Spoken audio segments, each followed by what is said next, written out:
Hope you're having a terrific Tuesday. Getting ready for some Bedlam Smack Talk. Oh my gosh, it's almost here. Like a kid on Christmas Eve. Can't go to bed. I'm too excited. We bring in our buddy Cody Stillwater. And Cody, what's up, my man?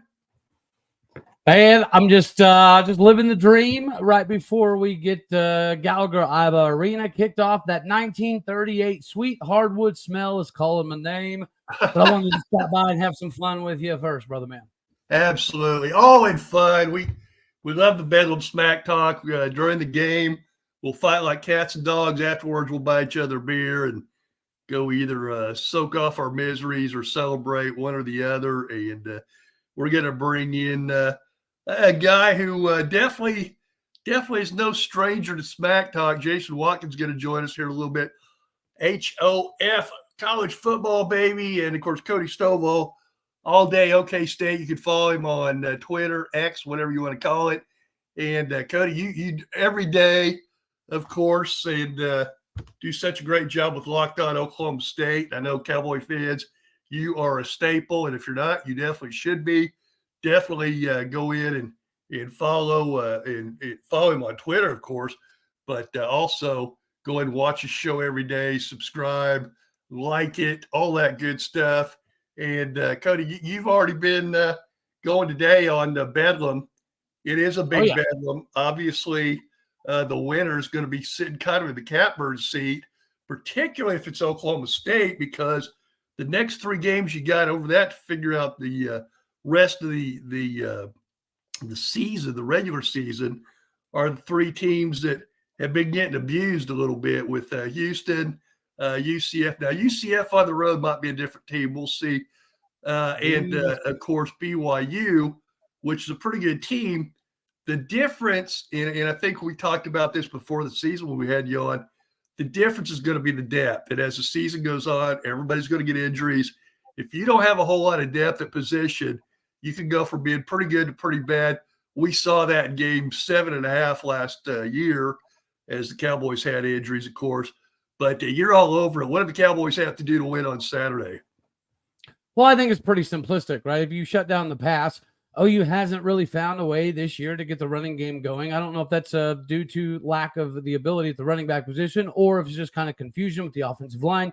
Don't know. But realistically, I don't really care either. They can't run the football, and we've got a dude that'll be running for Heisman with the football. They've also got their best player on defense, Danny Stutzman, who is a phenomenal football player.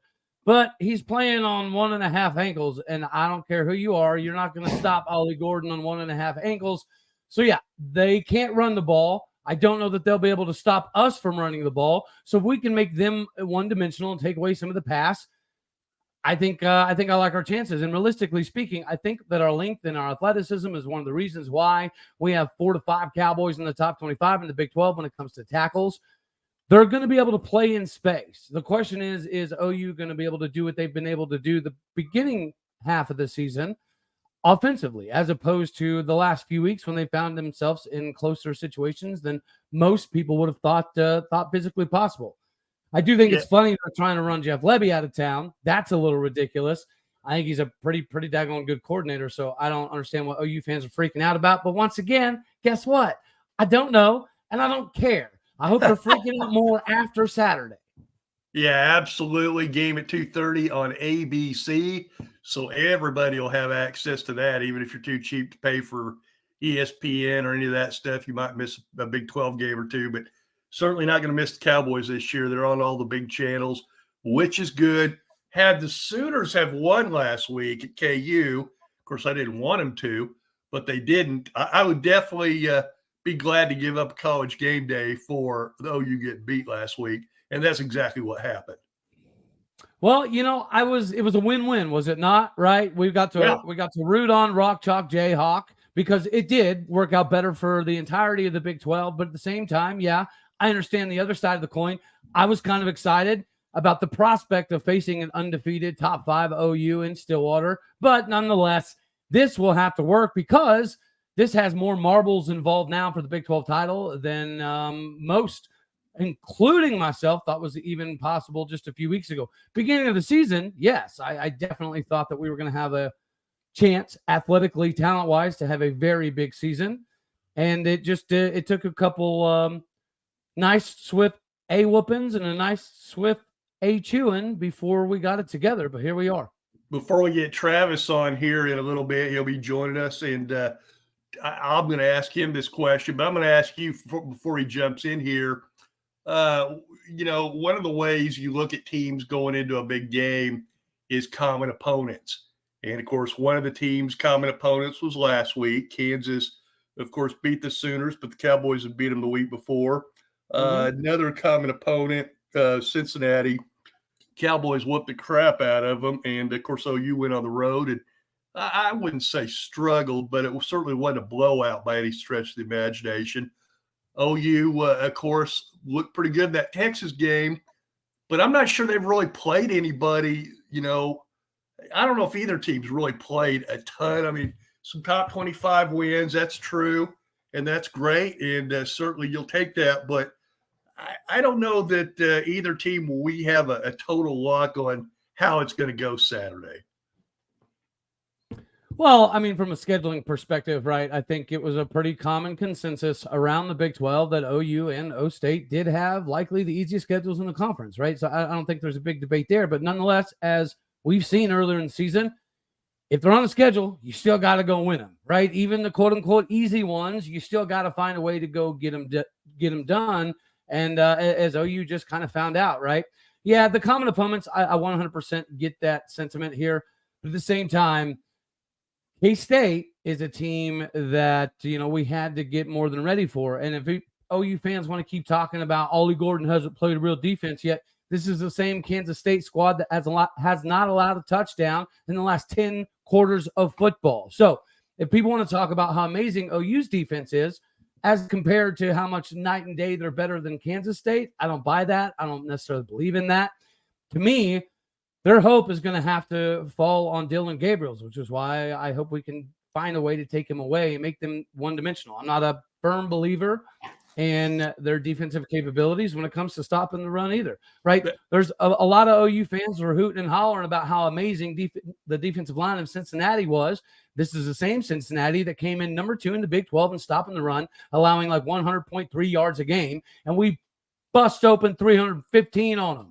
So miss me with the bull honky. I'm ready for it. Absolutely. I want to thank our great sponsors for having great guests like Cody Stovall and Jason Watkins going to join us here momentarily. Treasure Investment Corporation, of course, we have Michael on each Monday, talk about the great investments you can have in gold, silver, bronze, whatever. They'll do it for you. It's some great artwork you'll be glad to have not only in your home or office, but hey, you not only get to show it up, but it's a great investment. You can pass on to your children, your grandchildren. Karen Johnson, of course, with Insignia. They do all of our T-shirts, uniforms, warm-ups, everything. Karen at Key Largo, you can jump with her on Twitter.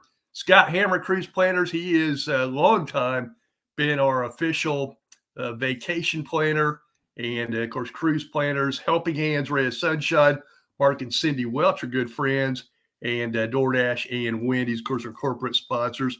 Hey, before Travis joins us, and I sent him a text just now to remind him because I know he's busy. He's got a show at 7:30, so I told him I'd only keep him till about 6:45. But great game. I know we've already had a little smack talk. Brian Bosworth coming after Gundy today, and typical Sooner, stole it. Oh, you're afraid to play us. Well, I'm not saying there aren't some people, because I've talked to a lot of old timers go, I'd just soon not play them because, hey, look at the record. They obviously put a lot more money into their program and more than just about 3 or 4 programs in the country. So you have them in state. But, Brian Bosworth wanted to talk smack. And I was at that game in '86 when Gundy and him stood head-to-head after Bosworth came after him and got a cheap hit. And I would imagine those guys have had a beer together once or twice since then. But talk a little smack right now. Gundy wants to always low play this game. And I don't blame him because I think back, probably before you were born, Cody, back when I moved here in '78 as a 16-year-old, I don't think OSU beat them in 10, 15. Well, they did beat them in '76, but I was convinced from 1978 on I might never see an OSU win. So in was it 96, I think, maybe it was 95. Well, 95 too. Yeah, we beat them 12-0, and boy, I enjoyed every minute on that field after the game. And they had their little bicycle fake cops circling the goalpost, because OSU fans were on there. I got me a little piece of grass, put it in between a book somewhere, and Nice. enjoyed. Call every friend I knew that was an OU fan, all that good stuff. Real mature, I know, but I enjoyed it. And 12-0, a shutout too. The only bad thing about that game is it spurred on the exodus of Schnellenberger. I would have loved to keep him forever because I've talked to guys like BJ Tiger, R.W. McCoyters, Woody Stevenson, who used to be my landscape guy. All those guys played the league. And I asked him, what was the deal? When you grew up, were you fit? Yeah, I was, until the day I walked into Schnellenberger's office. And, of course, R.W. McCoyters pretty famously was told, son, take that hat off. It's like Woody Stevenson told me the guy was just a grade A jerk. I wish they could have kept him forever, Yeah, especially, as the father time of football inevitably seems to try to creep around the corner on everybody. Yeah, I completely get it. We don't get a lot of these. We don't get a lot of these W's here, which to me is precisely why. Greg, that is exactly why. To me, this one just has to mean a little bit more, right? They can rub salt in the wound with 90 W's and we'll hear about it till the end of time. But if we end it with the last W, then they get to hear about it forever. And they can go back to their numerical evaluations, the only numerical evaluations that seem to be taught in any Norman school system, 90, 19, and 7, right? They can add a number to that, and then it doesn't change for X amount of years. And as much as people want to pretend that, I don't like that Mike Gundy seems to be so brazenly okay with not playing this game. I think even the games that you lose, right, they typically always mean something. How many of these, 6 or 7 of these, have been for a Big 12 title or the right to go to a Big 12 title? So Bedlam's traditionally been the last game of the year. In the better part of Mike Gundy's career, it's always had major implications, right? 9 times out of 10, basically. Bigger than Saturdays. I mean, really, we've had national implications. This is really, I mean, OU might have national in that if they didn't lose anymore and they beat Texas again or somebody, in the top 25, which is probably somebody they'll get in the but I don't – it's not really national once OU lost last week, because you lose one in the Big 12, you're probably not going to get in. You're probably not. I mean, and that's one reason they're thinking about going to the SEC besides the money and things like that. And regardless, and Jason hopefully will join us here a little bit, because him and I have always argued this point. It's like, well, okay, for one, unlike the SEC, we have 9 conference games. So we get 3, hopefully 2 of those are gimmies, and one of those is a pretty tough game. And we've already seen what Mike Gundy does with the non-conference. He's kind of using it this year, at least, it would appear. He used it to figure out the Big 12 season. And it's worked. Unfortunately, we got 2 losses we probably shouldn't have.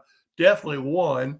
And that being said, hey, I'll take what we got right now, because 3-4 weeks ago, Cody, we were all talking about, man, this is going to end the bowl season streak, isn't it?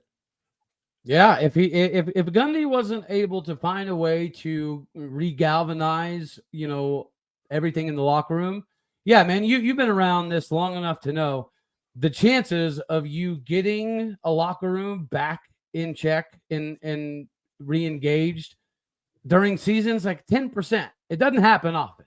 And the fact that it's happened right now at Oklahoma State is yet another reason why we need to capitalize. That's been the biggest failure in this game, and I would say in Gundy's career, is failure of capitalization in the really big games, right? This is another one of those. It just so happens to fall on Bedlam. I know everyone wants to talk about the Bedlam record, but again, to me, it's not just the record. It's the fact that they've always meant something, right? 6, 7, 8 of these times, this game has had championship implications, and that's exactly where it is now. right? You got K-State and Texas. You got O-State and OU. Those 2 games this Saturday will dictate a considerable amount of where the Big 12 race goes from here.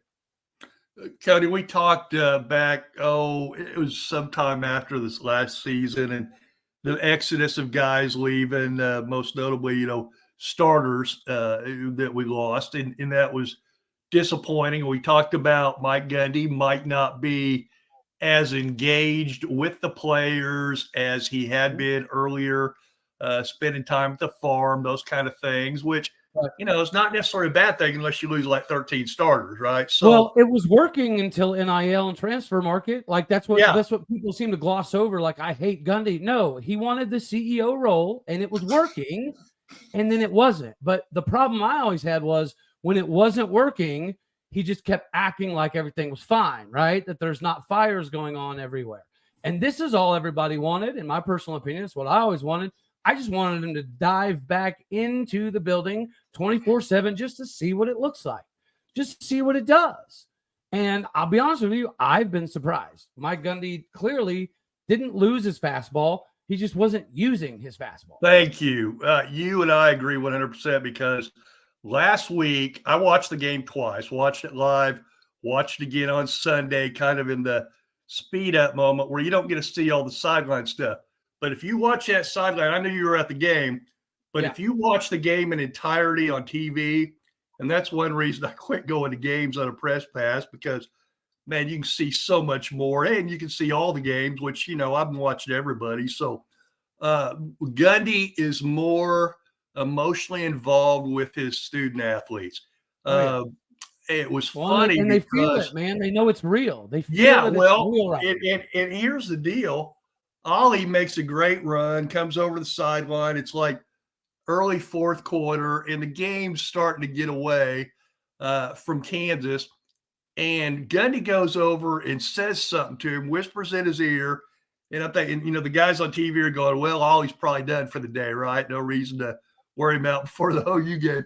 And it comes in, and what was the yard, like 60, 70-yard run or whatever to kind of pad those stats a little bit. I'm wondering if Gundy goes, you know what?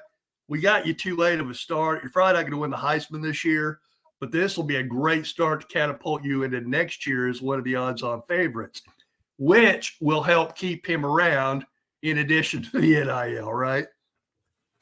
Well, we know that Gundy definitely had a conversation with him on the sideline in regards to, I was fortunate enough to play with 2 of the greatest to ever put on a jersey in this stadium, right? Because Lewis Field is still Lewis Field. And I think, he was looking for Ollie to make sure that he was going to be able to carry himself that way, like the greats. And let's face it, Greg, you and I both know that Ollie was a hot commodity this summer, but Ollie Gordon came back to Oklahoma State to do exactly this, to chase the greats. And he might be very well right. There could have easily been a conversation in regards to, hey, man, sorry about the beginning of the season. We're going to try to make a run at this Big 12 title, and we're going to do it behind this offensive system, right? We're not going to throw it like crazy. We were the first few weeks. We're going to lean on you. We're going to lean on this offensive line, and we're going to approach this thing with a different mentality. And the physicality has found its way to naturally follow along. You had the buy-in from the locker room, then came the buy-in from Gundy and every single coach swinging around the campus. And now you're seeing precisely what it looks like on the field. This is exactly what it looks like to re-galvanize a locker room midseason. It's rare, so everybody in America should be paying attention to it. And I don't want to be one of those guys that's like, we should be 8-0 right now, But let's be honest. If we were to play those 2 teams we lost to right now, Iowa State's always tough at Ames. Let's be honest. And their defense is good. But there's no reason to lose to South Alabama. Absolutely none. And we got smoked in that game.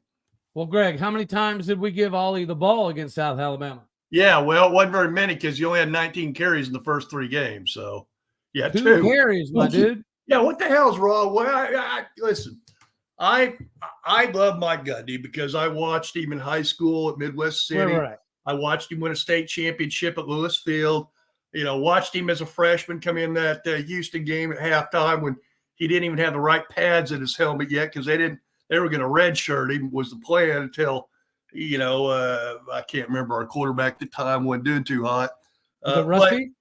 What's that? Rusty?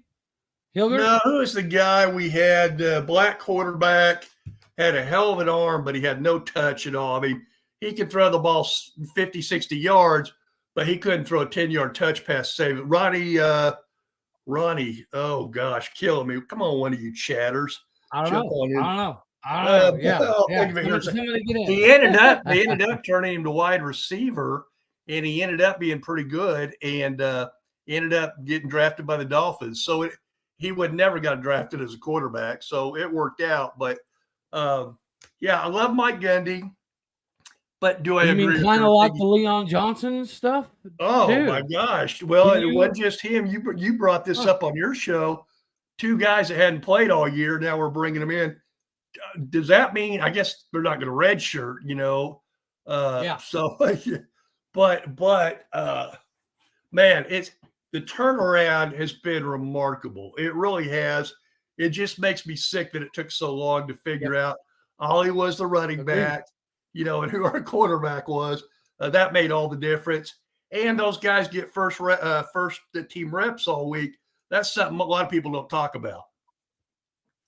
Well, that and just the comfortability, right? I brought this up before, but when Alan Bowman and 5 wide receivers took off this summer in between the breaks to do some route concepts in California, it was often predicated upon some of the option routes that Alan Bowman was able to use at Michigan. That's why he stayed at Michigan, even though he knew he wasn't going to be the starter, because he absolutely loved the freedom in which the system around the quarterbacks that Jim Harbaugh was allowing, just kind of ran. And a lot of it was predicated upon option routes based off of where the defensive backs are going to line up in coverage and if they're going to break, cover in flats or quarters or cover one, right? And all of those little nuanced things just, they've got to continue to get better and better and better. And sometimes you miss that if you're not involved enough. And clearly, if you're good enough and you're involved enough, you get to reap the rewards. And I think we're seeing that even out of the red shirts because the buy-in is better. And there's nobody that has ever questioned, to my knowledge, Rob Glass. I mean, Leon Johnson came in with the understanding of routes concepts, how to manipulate defensive backs, how to use his hips and his eyes to get corners to do what he wanted. He knew all that stuff. He learned that at George Fox, yes. But Glass got a hold of him, and then he starts, squatting over 500. He starts benching over 360. He grows his broad jump to 12-1 in just a short amount of time, and then he gets his opportunity. It does suck that half the season's over, but as I talked about on my show with Leon, it's never an ideal situation, right, to get your red shirt in a precarious situation this deep into the season. But it is what it is. And if everybody makes the most of it by capitalization, a.k.a. win Bedlam, and end up in Arlington, nobody's going to worry about the first 4 games of the season when it's all said and done with. If you're tuning in late or you're one of the folks, the 92% who watch us after the show has already been recorded, Cody Stovall joining us, and you're wondering why you don't see my ugly face other than just the radio kind of version, waiting on my new camera to come in to replace the one we got. But as some of you have said, I'm doing you a favor by not showing you my ugly mug every day. Hey, I want to thank our great sponsors, of course, DoorDash and Wendy's, our corporate sponsors. Helping Hands, Ray of Sunshine with Mark and Cindy Welch, helping those folks that don't quite want to go to assisted living, want to stay at their house, but they need a little help. Scott Hammer, our official coordinator of vacations and cruises at Cruise Planners. Yeah, Karen Johnson, Insignia. Of course, Karen at Key Largo. If you need anything, need some T-shirts for a family reunion or something like that, need something for your business to hand out, she'll do that. Of course, Treasure Investments Corporation. And they're going to be in New Orleans starting tomorrow through the weekend. Big event there. And if you want to go free, get hold of me or Michael, and he will leave you some tickets there. And I think they're about $50 for the week. So not too shabby. Hey, I don't know if Watkins going to join us or not. Maybe he chickened out. I hope not. I left him a couple messages, so hope he's okay. Yeah. I know he's got a show at 7:30. People want to tune in. Your show is already run today. You're on every day, of course, with locked in Oklahoma State and tell folks about the show when they can join you.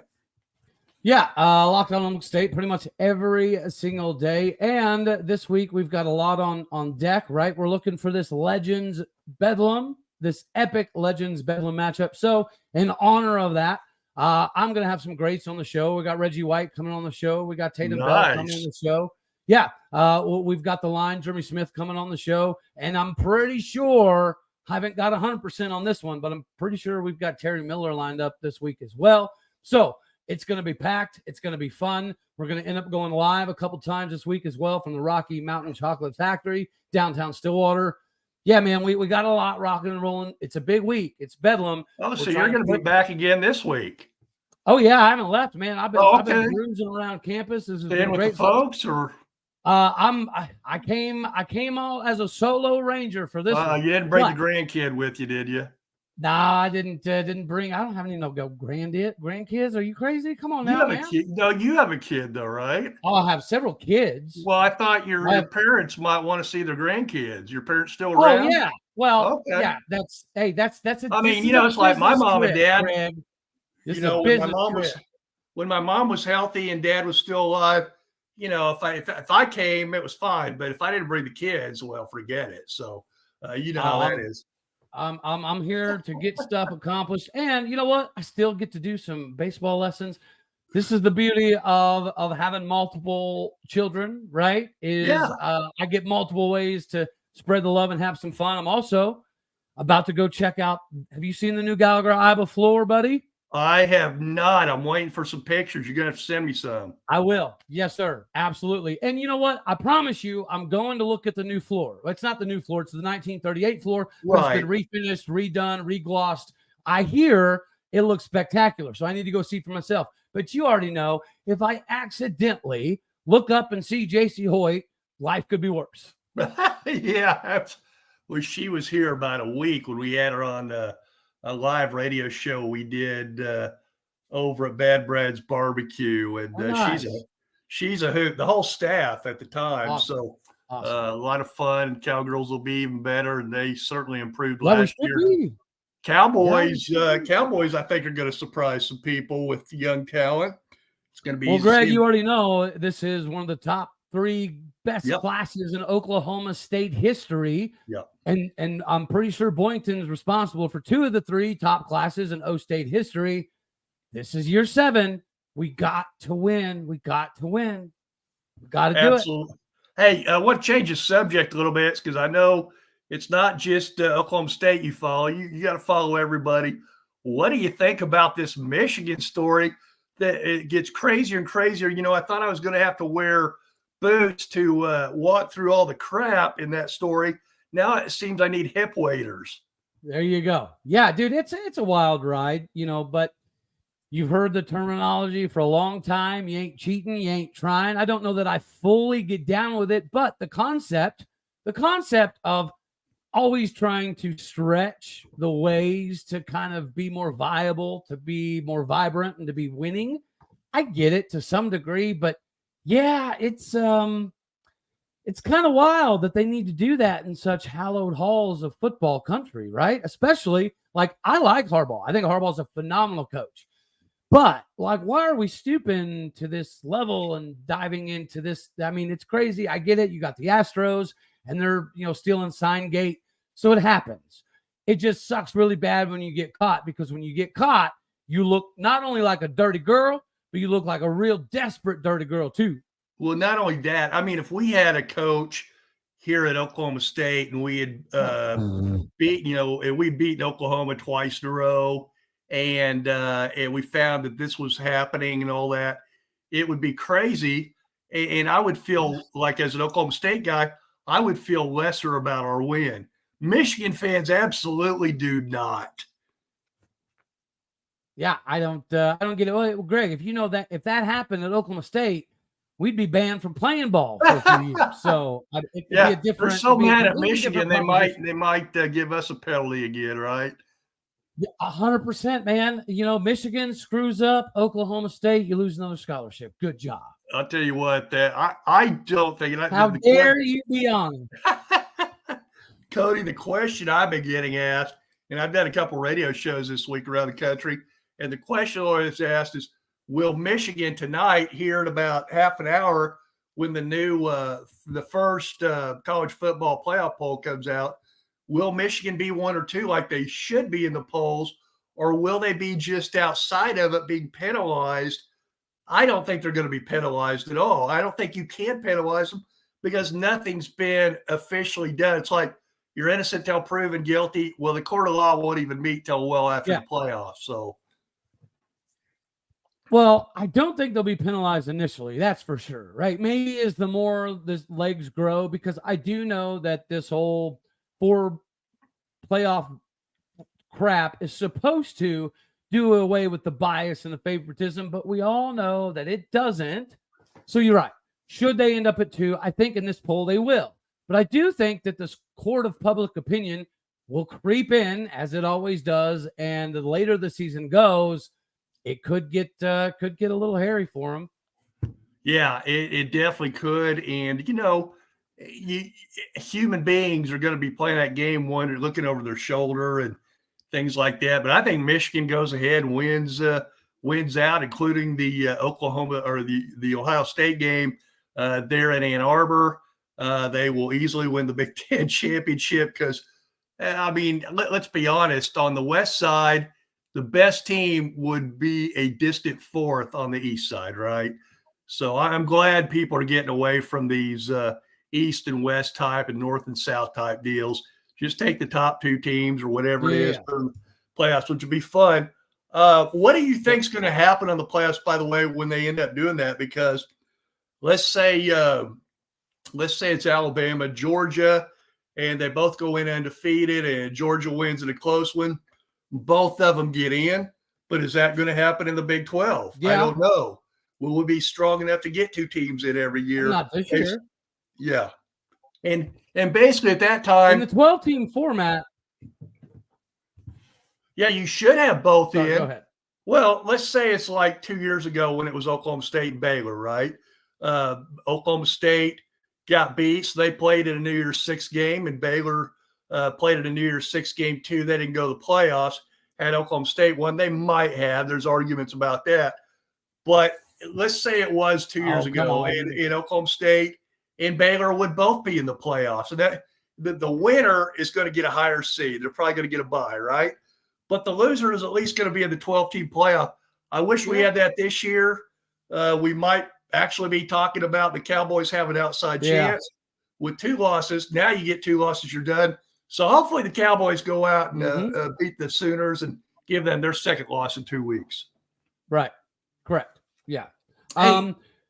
Obviously, we can, right? We know that we can give them another loss. To me, it doesn't even come down so much as to the guys on the field. In my honest opinion, and I know I don't get super popular picks over this, but is Gundy going to get super conservative?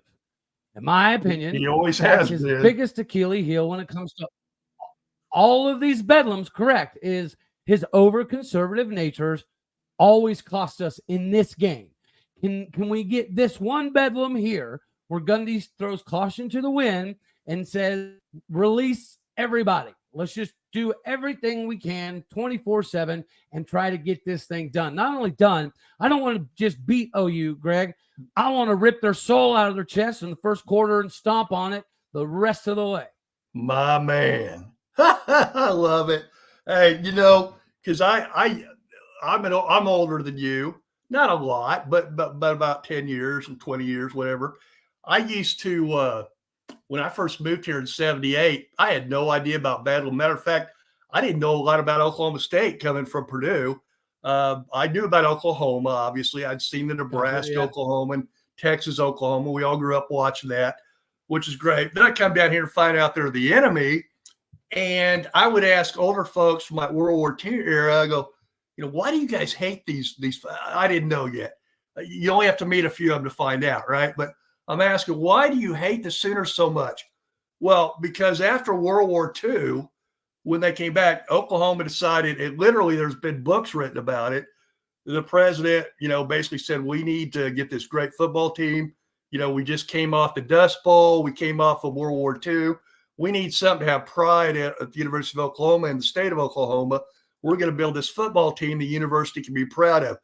50 years later, Bill Banowski, their president, said, we're going to build a university the football team can be proud of, jokingly, but he's not wrong because we all know what runs the show down there in Norman. And that's not wrong. I mean, I kind of wish we did that here. I'd love to be up for a national championship every year and have 5-star and 4-stars come in, but then you bring in a whole nother set of works. What you brought up Rob Glass, and that's a question that, it's what upsets me about NIL and the transfer portal combined, because Oklahoma State in Mike Gundy era bring in 2 and 3 stars and turn them into 4 and 5 stars, as opposed to 4 and 5 stars that go somewhere and sit on the bench for a while. Maybe they're spoiled and they don't develop for whatever reason. But now what's going to happen, I'm afraid, and it happened last year, you bring in 2 or 3 stars, turn them into big-time players with Rob Glass and the coaching staff, and then they leave and they go do something great elsewhere. We never get to see their full extent of talent. I mean, yeah, it happens, but it's better to be somebody that is being poached, because that does mean you're producing talent. But it also, in my personal opinion, means you're not going to make everybody happy. In this day and age, in this market, not everybody's going to be happy. Some players legitimately are too homesick, or they're legitimately just can't handle the physical constraint or mental strain that it takes to be a big-time Division I athlete. That is very true. But by and large, if they're really bought into the culture and the brotherhood, most I think will stay. Your core nucleus guys, your Malcolm Rodriguez, your Brock Martin, Ollie Gordon coming back this last year was a pretty big daggone deal. Your Nick Martin types. I do think that you're still going to have some of those people that don't necessarily need all of the money, because they know that if you're chasing Thurman Thomas and Barry Sanders type of numbers and you actually do it, you're going to make more than enough NFL money to suffice. So there's going to be good with the bad. But as far as recruiting goes, you do have to still get some Jimmies and Joes, right? Because we all love Ollie. Ollie was a pretty highly rated, sought-after 4-star guy. So is Kendall Daniels. So, yeah, you can take the 3-star guys as long as the culture and everything is as advertised and the buy-in is epically that good. From a financial perspective, we're not going to wow anybody, but we're not going to be embarrassing by any stretch of the imagination either. Oklahoma State still provides a lot. And you're right. A lot of 4 or 5 stars may go where all of the dollar signs and all the bells and whistles be, but they usually be finding their way back to places like Oklahoma State as well. So you're going to get the good with the bad. Just make sure that when you get the good, you make sure you keep it, which we have not always been able to do recently. This could be a new trend moving forward based on what we do this season and how we handle these big guys. Keeping you on just a few more minutes, Cody Stovall, of course, with Locked On Oklahoma State. You can watch him every day, every weekday on the Locked On Network. And, of course, you can get hold of him on Twitter/X at All Day O State. All Day O State. Don't forget that there's not OK State, but O State. Yeah, you don't want to be following the wrong guy there, but follow Cody at All Day O State, and also, of course, watch his show every day, Locked On the Locked On Network, the Oklahoma State show. And before I let go, I got a prediction for us on Saturday. You know what? I haven't finished looking at all the stuff, but you know what? It's Bedlam. It's the last one. I do not mind running with the flag of burn them to the ground. So give me somewhat reminiscent of 2021, but this time I'm going to kick it up a notch. I'm going to say 45-38. Good guys. I'm going to give you a tip for a guest. I don't know if you'll know him because he's my age, so it makes him old, but Paul Blair. I don't know if you follow him or not. He's actually, of course, he's a minister in the Oklahoma City, Edmond area, but awesome. Great player, offensive lineman for Oklahoma State back in the day and early 80s. And, of course, was a great player for the Chicago Bears as well. And very, very opinionated when it comes to Bedlam. I might get him on myself. Yeah, he is. He's already on there today wearing his colors. So wearing his he can actually fit into his Oklahoma State letter jacket here 45 years later. So that's not too bad. But Impressive, yeah. Paul Blair, one of my favorite people. He is definitely opinionated both in politics and when it comes to Oklahoma State sports. Cody, always great having you on, my friend. Appreciate you. I'm hoping that Watkins is okay because I sent him a couple of texts during the show and he didn't respond back. And early on, talked to him today. He was ready to go. So, well, you might check on them, but you know that them types don't always read real good, so you might have to leave them some audio messages. Absolutely, Cody. I appreciate you, my man. Have a good one. Yes, sir. I'm Gal Garababound, baby. I appreciate you. Thank you very much, Greg. I greatly appreciate it. Anytime, my friend. You keep it on, buddy. All right, Cody Stovall. He's still in town. He's ready for Bedlam. Looking forward to seeing him. And hey, we can. I tell you what, I get a kick out. Now, I really wanted to get him and Watkins on together because we're all friends. But Bedlam transcends friendship sometimes as well. I want to thank our great sponsors as well before we wrap up the show. Of course, Treasure Investment Corporation, and they do such a great job. Get that great artwork. You could have investments and you can follow them on the ticker every day and all that good stuff. But wouldn't you rather look at your investment and know that, during these uncertain times when you have the stuff in the Middle East, you have a president who can't remember his middle name or birthday, you have, other issues, stocks go down because people get scared. They sell. Fear is bad for the stock market. We all know this. What's not bad for the stock market? Gold and silver. And of course, you go buy those coins, but you got to put them in a lockbox somewhere in the bank and all that. Instead of that, how about beautiful gold or silver or bronze artwork that the value is going to go up? This, but you can also kind of show it off to your friends, your family. And they've also got a buy one, get one. I know in the art world, that's kind of unheard of, but you can get one for your office and one for your foyer and your house when the people come in. Unbelievable artwork. And we've got all the pictures of their artwork on our Twitter page or our Facebook page. And if you want to go see Michael, he's got a big show November 1st through the 4th. And they'll be set up there. I think it's 109 exhibition booth. But say hi to Michael. Let him know that you listen to the Slam Show and you see him on there every Monday because unbelievable artwork. It goes up in value. And you can pass it on to your family when you leave the world. So, hey, I hope Jason Watkins is okay. Jason, we'll be watching your show at 7:30 and looking forward to that. Hey, that's about going to do it. I want to thank, of course, Cody Stovall, and to be sure to watch his show, you Oklahoma State fans. That's going to do it. Have a great evening, everyone.